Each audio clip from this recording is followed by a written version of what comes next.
আসসালামু আলাইকুম। আশা করি সবাই ভালো আছো। আমরা এখানে যে বিষয় নিয়ে কথা বলবো আজকের ভিডিও, সেটা হচ্ছে কি ডিপ্লোমা পাঠশালা। তোমরা সবার চেয়ে আলাদা বা সহজ করে ডিপ্লোমা পাঠশালার ম্যাথ এর ভিডিওগুলো যদি দেখতে পারো, ইনশাল্লাহ সবার থেকে ভিন্ন বা অনেক সহজভাবে ম্যাথগুলো করানো হবে এবং সবার থেকে আলাদাভাবে পাবা। এবং আজকের ক্লাসটা হচ্ছে যে 5 মিনিটে তুমি কিভাবে রিভিশন দিবা। বুঝছো আমার কথাটা? তো আমরা রিভিশনের দিকে যাই। প্রথমেই হচ্ছে কি যে নির্ণায়ক থেকে, এখান থেকে নির্ণায়ক থেকে একটা সংক্ষিপ্ত প্রশ্ন হবে আর একটা রচনামূলক প্রশ্ন হবে। সংক্ষিপ্ত প্রশ্ন এইখানে তুমি সূত্র প্রমাণগুলো একটু বেশি পাবা এবং রচনামূলক প্রশ্নগুলাও এখান থেকে রচনামূলক প্রশ্ন কিউ এর যে অঙ্কগুলো আছে এগুলো একটু দেখবা। এবং ম্যাট্রিক্স থেকে তুমি এখানে কি করবা, ম্যাট্রিক্স থেকে দুইটি ম্যাট্রিক্সের গুণন, এই টপিক্সটা অনেক গুরুত্বপূর্ণ, তোমরা এই টপিক্সটাও দেখবা। আচ্ছা, আর রচনামূলক প্রশ্ন এখানে ম্যাট্রিক্স থেকে কি হতে পারে, ম্যাট্রিক্স থেকে রচনামূলক প্রশ্ন ক্যামারের নিয়ম, অর্থাৎ তোমরা 3 চালকের ক্যামারের নিয়মের একটা অনেক গুরুত্বপূর্ণ একটা ম্যাথ, এই ম্যাথগুলো অবশ্যই করে যাবা ক্যামারের নিয়ম। হ্যাঁ, আচ্ছা, এবার বহুপদী থেকে সংক্ষিপ্ত প্রশ্ন হওয়া খুবই মানে না হওয়ার সম্ভাবনা খুবই বেশি, কিন্তু রচনামূলক প্রশ্ন হবে। রচনামূলক প্রশ্ন হবে কি যে একটা সমীকরণ দেওয়া থাকবে, মূল বিশিষ্ট সমীকরণ নির্ণয় করো, অর্থাৎ আলফা প্লাস 1/β এবং বিটা প্লাস 1/α এরকম দ্বিঘাত সমীকরণ তোমার কাছে গঠন করতে চাইতে পারে প্রশ্নের মধ্যে, এটা খুবই গুরুত্বপূর্ণ। আচ্ছা, এখন জটিল সংখ্যাতে এইখানে তোমরা জটিল সংখ্যাতে সংক্ষিপ্ত কোশ্চেন পাবা না।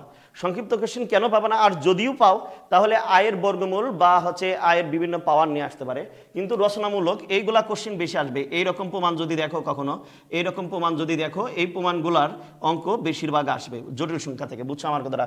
আচ্ছা, এবার বিন্যাস সমাবেশে এখানে একটা সংক্ষিপ্ত প্রশ্ন পাবা।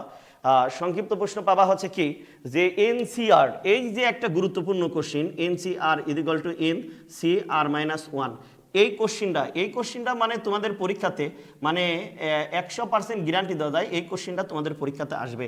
এই সংক্ষিপ্ত কোশ্চিনটা, আমার কথা বুঝছো, বিন্যাস থেকে এই সংক্ষিপ্ত কোশ্চিনটা আসবে। আর এই যে রচনামূলক কোশ্চিনটা আছে না, রচনামূলক কোশ্চেন এখানে ম্যাথমেটিক্স শব্দটা আসতে পারে আর পলিটেকনিক্যাল, এই দুটার মধ্যে গ্যারান্টি থাকো একটা আসবে, মানে টপ গ্যারান্টি দিয়ে দিলাম এই দুটার একটা আসবে বিন্যাস সমাবেশ থেকে। বুঝছো আমার কথাটা?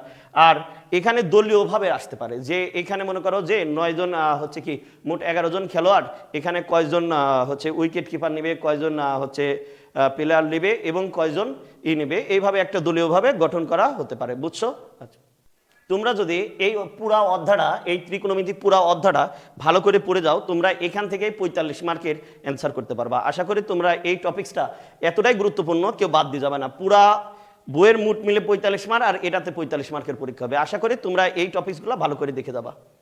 এখানে দেখো সংযুক্ত কোণ, অর্থাৎ এখান থেকে একটা সংক্ষিপ্ত প্রশ্ন হবে, একটা রচনামূলক কোশ্চেন হবে। হ্যাঁ, আর এই ত্রিকোণমিতিক অনুপাত অধ্যায়, এই অধ্যায় থেকে সংক্ষিপ্ত প্রশ্ন হওয়ার সম্ভাবনা খুবই বেশি আছে, অর্থাৎ এদের পায়ের মানগুলা নিয়ে, যেমন হচ্ছে কি সাইন ইনভার্স, π/7, কজ ইনভার্স, এরকম সামথিং কিছু অঙ্ক আসবে। এখান থেকে রচনামূলক কোশ্চেনটা হতে পারে। আর এখান থেকেও একটা রচনামূলক কোশ্চেন হবে এবং এখান থেকে 2টা কোশ্চেন রচনামূলক 2টা পাইতে পারো। এখান থেকে যে বিপরীত বৃত্তীয় ফাংশন, এখান থেকে 2টা কোশ্চেন পাওয়ার সম্ভাবনা খুবই বেশি। বুঝছো আমার কথাটা?